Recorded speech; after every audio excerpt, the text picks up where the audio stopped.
I never noticed the feather until the night it moved. It was wedged beneath the warped floorboard just outside my home office.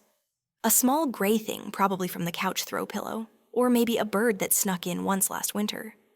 But that night, as I stepped out of a late Zoom call, it shifted slightly without a breeze, without a footfall. Just a subtle twitch. I froze. It was nothing, I told myself.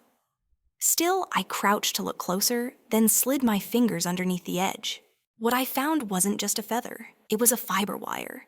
Not from a vacuum cleaner. Not from anything I owned. The next morning, I tore up that board. Underneath it, neatly hidden between the insulation and joist, was a black device no bigger than a chapstick, smooth, silent blinking, once in blue. A microphone.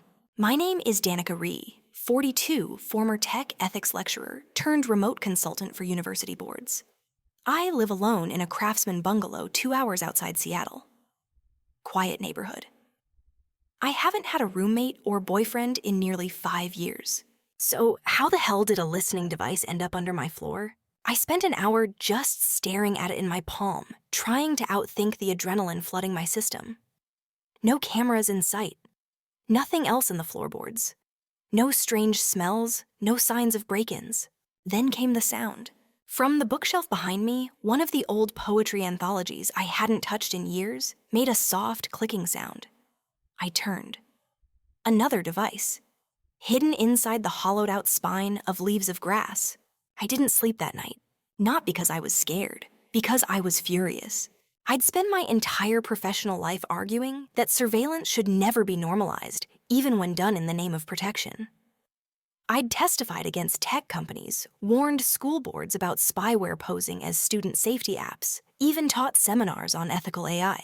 I had turned down better-paying jobs at major firms because I refused to be part of the problem. Now, someone had made me their lab rat. By the time the sun came up, I'd found 3 more devices, one in a light fixture, one behind the dryer, one tucked inside a broken smoke alarm. All custom-built. Not store-bought trash. This wasn't a prank. This was planned. I kept the devices powered down and drove 2 towns over to use a library computer. A quick web dive led me to a small forum for whistleblowers and anti-surveillance researchers. There, I found a handle I hadn't seen in years, Cipherloom. It used to belong to Ezra, my old debate partner from grad school. He'd vanished from social media 5 years ago, just after going public about spyware tools being quietly tested in government housing programs. At the time, most people dismissed him as paranoid. I didn't. I just couldn't afford to lose my job defending him. I messaged him under a burner email, subject line. "They're in my house. Attached images of the devices." He responded in 8 minutes flat. "Ezra, it's real, and it's bigger than you think. Your name came up in a FOIA dump 3 months ago. Someone's running a consent erosion experiment. I need to see your attic." My attic. I hadn't been up there since last winter.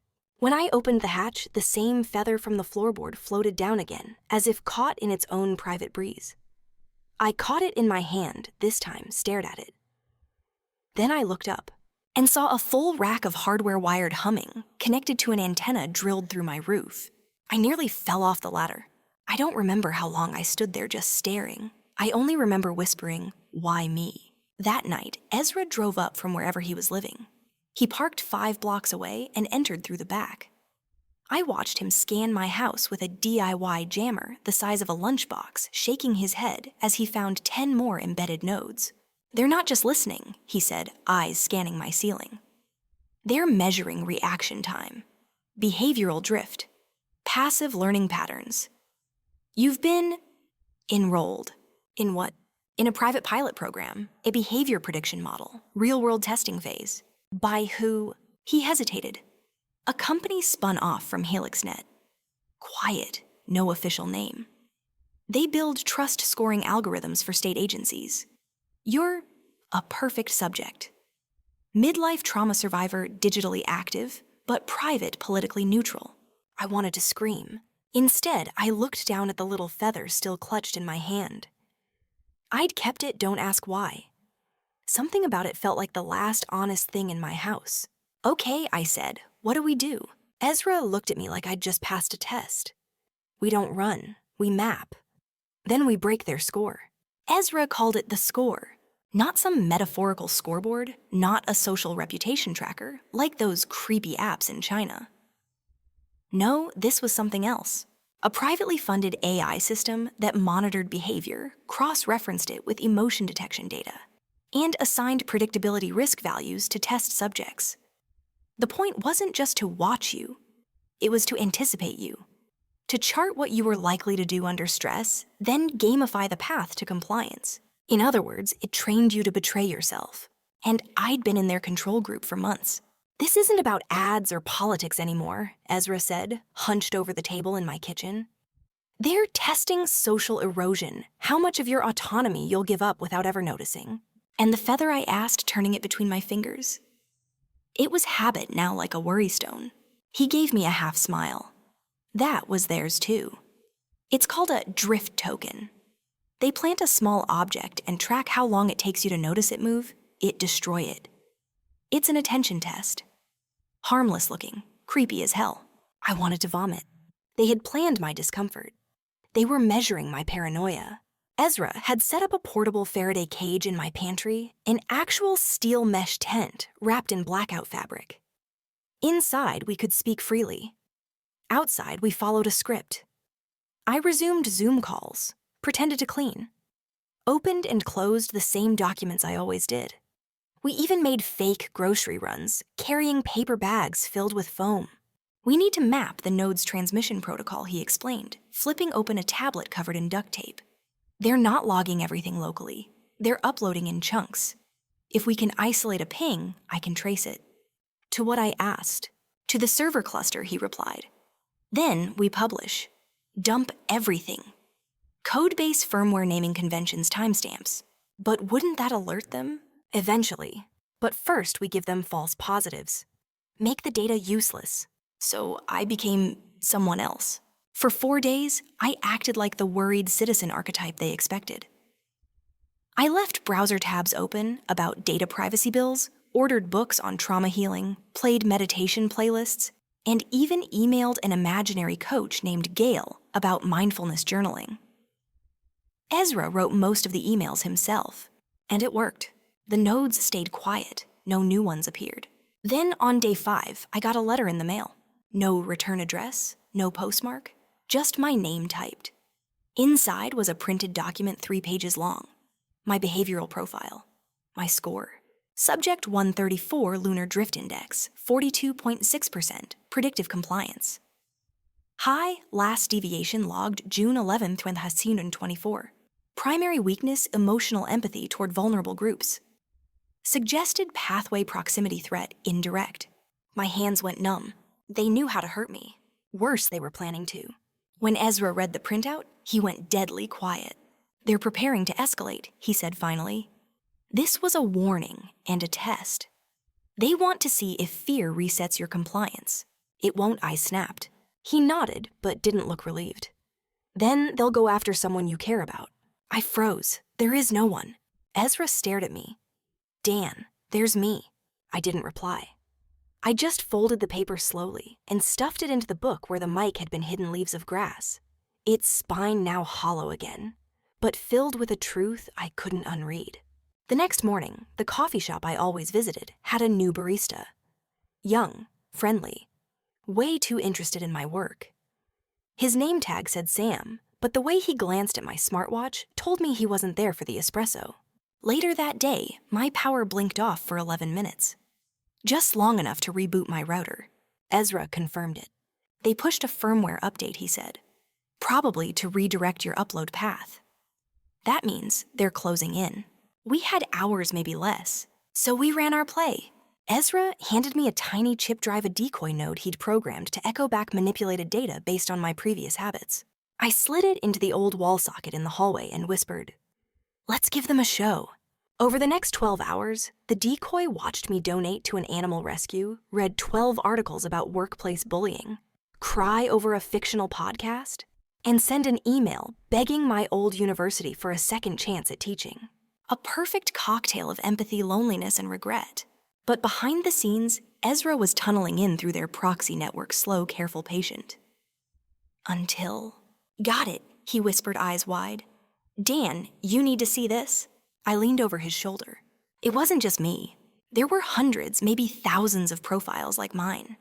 Men, women, elderly retirees, students, journalists. One even looked like a city councilwoman I'd spoken to once at a data ethics event in Olympia. They were all being scored, ranked, trained. And then I saw it.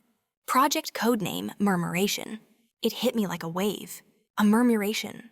A flock of birds swirling in sync, reacting to invisible cues, shaping the sky with coordinated movement, without any single leader. They weren't tracking us for control. They were tracking us to orchestrate us. The feather, the nodes, the score. We weren't test subjects. We were test instruments. Ezra, I said we have to break the sky. I didn't sleep that night. Not because I couldn't, but because I refused to. I sat in my living room, lights off, feather in my hand, and stared at the word burned into my mind. Murmuration. Ezra paced the hallway, whispering to himself, checking packet flows, tapping away at his jury-rigged laptop, like he was trying to tune into some secret radio station. They're coordinating test subjects, he muttered. Feeding them emotional cues, introducing friction, then watching for convergence behavior. It's not surveillance, it's choreography. They're trying to steer society like it's a flock of birds, I said flatly. Ezra looked up, eyes wide. Exactly. I leaned forward, hands clasped. What if we change the flight pattern? What if instead of exposing them, I said slowly, we hijack their data stream, send signals back? Not compliance, not fear. Something they don't expect. Like what? Defiance, solidarity, free will. Ezra stared. Then he grinned. You've been hanging out with anarchists online again, haven't you? Just the ones with PhDs. That's when the knock came. Not at the front door, the back. Ezra went pale. They never knock. I grabbed the nearest object, a ceramic lamp, and crept toward the back porch. A figure stood there, hooded, holding something in both hands. I flicked on the outside light and froze. It was a woman, maybe early 50s. Faint scar above her brow, dark-rimmed glasses. She looked vaguely familiar until I realized why. I'd seen her profile on the Murmuration server. Subject 051 KYRA. Risk factor, moderate, resistance index rising. She held up her hands. I'm not with them. I'm like you, just a few months ahead. Ezra yanked open the door, pulled her in, slammed it behind her. She handed me a USB key. I copied this before they shut me out, she said. They scrubbed my devices, locked my accounts, ghosted my bank card. But I still had access to a printer at the library. I stared at her. You're off the grid. Sort of, she said. I still exist, but not to them. My profile was deactivated when I started deviating too far. I exchanged a glance with Ezra. You broke the pattern, I whispered. Kira nodded. And I paid for it. But I'm not here for me. I came because your name came up on an old network of mine, Project Weathervane. Academic consultants mostly. Ex-ethics officers, data auditors. You were one of the flagged seed vectors. Ezra blinked. Wait, what? They've been building this system for years, Kira said. And they didn't just monitor dissent. They sowed it. Controlled opposition. Fake outrage movements. Polarized feedback loops. So when a real outlier shows up, someone who doesn't follow any model, they get nervous. I looked down at the feather in my hand. I was never the target, I whispered. I was the flaw. Kira nodded slowly. And flaws need to be corrected or deleted. The room fell into silence. Then Ezra spoke. So how do we become the virus they can't patch? Kira slid a page across the table schematic of a relay hub buried beneath a regional telecom center. Physical server. Redundant fail-safe node. It's where the system aggregates human-readable reports for stakeholder briefings. If we get in, we don't just nuke the code, we force them to see what they're doing. In front of funders, lawyers, press. That's a death sentence, Ezra said. Even if we get in the moment we breach that hub, they'll know. Which is why we give them a distraction, I said, suddenly certain. They looked at me. I held up the feather. Me. The plan took 48 hours to build. While Kira and Ezra ran recon, I played my part: erratic online behavior, sudden changes in browsing history, strange voicemails to nowhere. I called an old colleague and cried on the phone about seeing shadows in my windows. I asked my bank to freeze my account for security reasons, then reopened it 2 hours later. I became noise, static, unstable, just enough to trigger re-engagement. Sure enough, it came. Not as a message, not as a text, but as a phone call from an actual voice. Female, crisp, neutral. Danica Ree. This is Anya from Civil Systems Wellness Outreach. We received a referral expressing concern for your mental state. We'd like to schedule a check-in. May we confirm your home address? I said yes, then hung up, then packed a bag. At 3 a.m., we drove to a halfway point outside Tacoma, an old switchyard with decommissioned radio towers. Kira's contact met us there. Her name was Ren. A former firmware engineer with a homemade ID badge and a walking cane made of hollow carbon steel, perfect for hiding what turned out to be a signal scrambler. Ren briefed us like a field commander. Once you're in the hub, she said to Kira, "You'll have 12 minutes max before the internal firewall flags the breach. You won't have time to copy everything." But this folder, she held up a flash drive. This is the one you send to every inbox you can find. Funders Foundation's journalists. It has to be public. You and me? I asked. Ren smiled grimly. You, Professor Ree, will give them exactly what they want proof that their system works right up until it doesn't. I swallowed and nodded. I wore soft colors, didn't brush my hair, let my shoes get muddy on purpose. When the Civil Systems Outreach van pulled up in front of my house, white unmarked too quiet, I greeted them with wide eyes and a soft, confused smile. Just another woman spiraling quietly, clinging to the last threads of control. Exactly what they wanted to see. Inside were two people, a woman in her 30s clipboard and gentle voice, a man older, bulkier, silent. I didn't catch their names. They didn't offer them. They walked through my house like it belonged to them. Took stock of my bookshelf, my fridge, my unmade bed. One of them noted the feather pinned to my kitchen corkboard with a yellow thumbtack. Symbolic fixation, the woman murmured, writing it down. I asked if they'd like tea. They declined. 5 minutes in, I got the phrase I'd been waiting for. Danica, for your safety and comfort, we'd like you to come with us for a short wellness assessment. It's not mandatory, of course.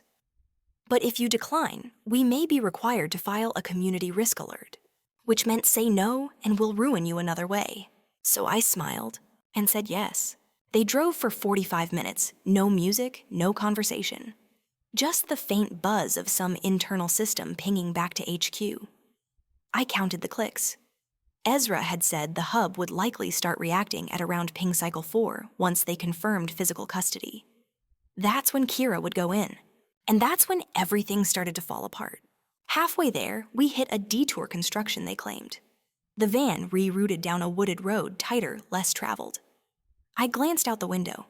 Wrong direction. Way wrong. I shifted in my seat. The woman noticed. Nervous. I nodded, but not the way she thought. I'd memorized the plan. I'd studied escape points. But nothing about this part matched our prep. No cameras. No GPS signals. No Ezra in the earpiece. I tapped it 3 times. Nothing. The van pulled off the road and stopped near a clearing where a gray shipping container sat half buried beneath pine needles. This isn't a facility, I said. The woman gave a small, polite smile. No, it's a stabilization site. Before I could speak, the man moved fast, practiced, and yanked open the side door. Out, he said, but I didn't move. Because in the dirt near the container door, there was something half buried in the soil. Another feather. Not gray. Red. In Project Murmuration, Ezra once explained feathers were tokens, but also flags. Gray meant drift. Blue meant suppression. Red meant abandonment. It was the last warning before profile termination. I'd never seen one in real life. Until now. They weren't here to stabilize me. They were here to erase me. I acted fast. Spilled the tea in my thermos, laced with Ezra's signature trick, a dispersible radio interference dye compound.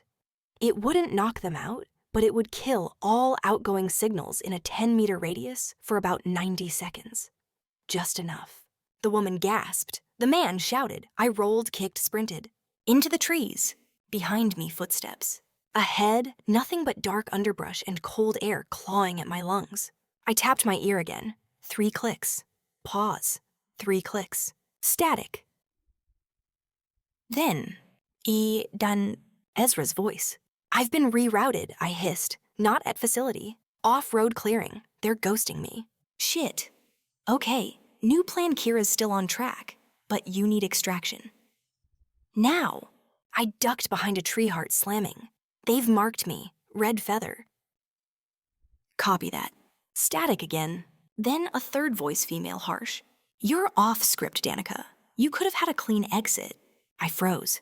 Not Ezra, not Kira. It was them. Direct feed. System voice artificial, but chillingly human. You're jeopardizing alignment metrics.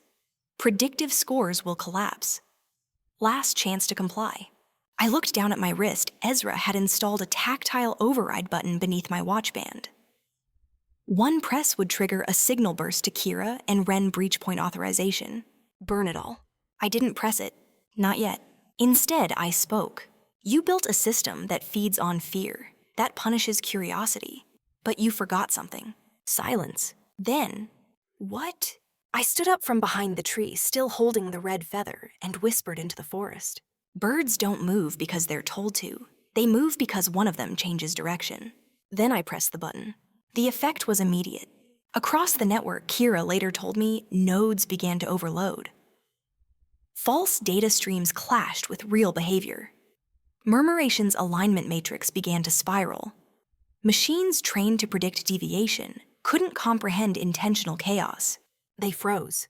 And into that silence, Kira injected the core files. Ren rerouted the hub's emergency protocols to public endpoints, city servers, university mirrors, even live stream backups through abandoned Twitch accounts. Everything. Names, code, patterns, stakeholders. The whole flock exposed. By the time Ezra and a retired park ranger named Leo pulled me out of the woods, the outreach van had vanished. But so had the container. Like it had never been there. Like I had never been there. Except I had the feather, and the bruises, and a copy of the voice recording in my earbud buffer. Ezra made sure of that. Kira met us at the rendezvous 2 hours later. She looked shaken. I saw my old file in their system, she said. Know what it said? Suggested outcome functional martyrdom. They wanted to use you as an example, Ezra said softly. No, she replied, looking at me. They wanted to use her. But now they can't. The first news headline dropped 36 hours later. Anonymous whistleblowers leak surveillance program targeting civilians. By the end of the week, Project Murmuration trended across 5 continents. It wasn't just the surveillance. It was the intention behind it. The predictive scoring, the emotional nudges, the pattern scripting. They weren't spying to protect us. They were spying to train us. The fallout was chaotic. Quiet arrests, CEO resignations, emergency hearings, a few denials, most of them awkward and temporary. But nothing could undo what the world had now seen, a system designed to bend people before they even realized they were being shaped. They called us the flock breakers. I hated the term, because I hadn't broken anything. I just remembered how to fly. Ren disappeared. Ezra went fully dark burner devices, off-grid pings. The occasional encrypted meme, he somehow slipped into a Reddit thread about birds. Kyra and I kept our distance mostly for safety. But every now and then we'd send each other images of feathers, found in strange places, pinned to trees, left on benches, taped inside library books. Not as warnings, as messages. We're still here. I moved to a smaller place by the water. Simple, quiet.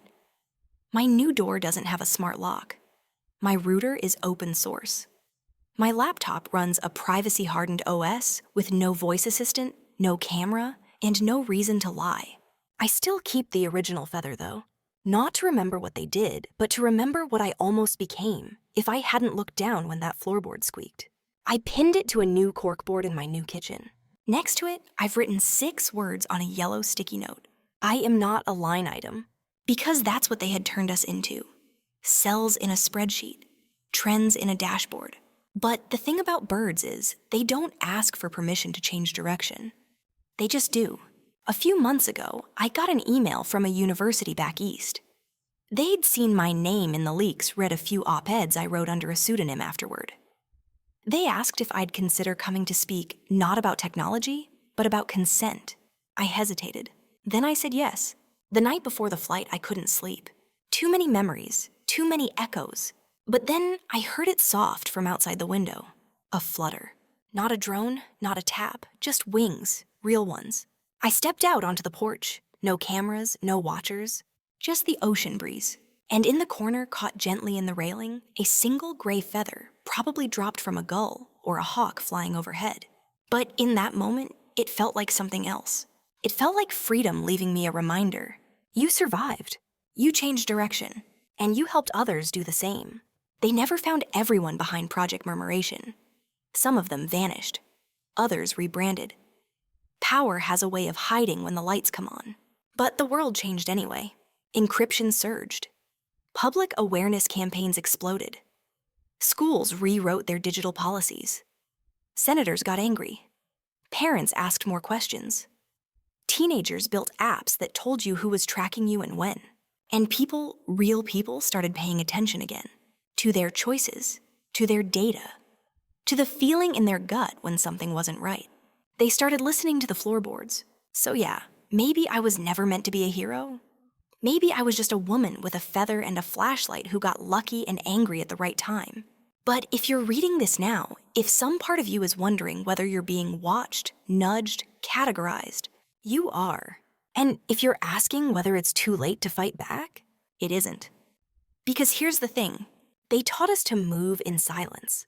We just decided to move in truth.